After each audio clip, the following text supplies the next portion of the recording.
Kami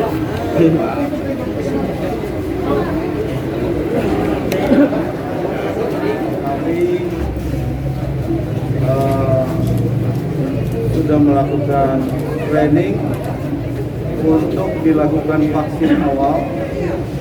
Yang lolos dari seluruh Forkopimda termasuk saya, yang lolos baru Pak Wagub, ya.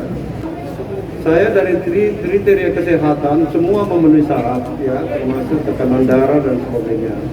Tapi karena ada kerabat yang terkonfirmasi positif, maka kami tidak bisa divaksin.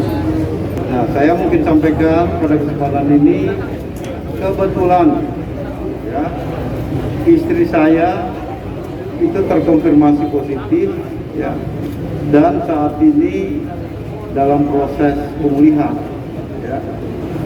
Itu yang membuat, ya. Tapi kita sementara menunggu, ya.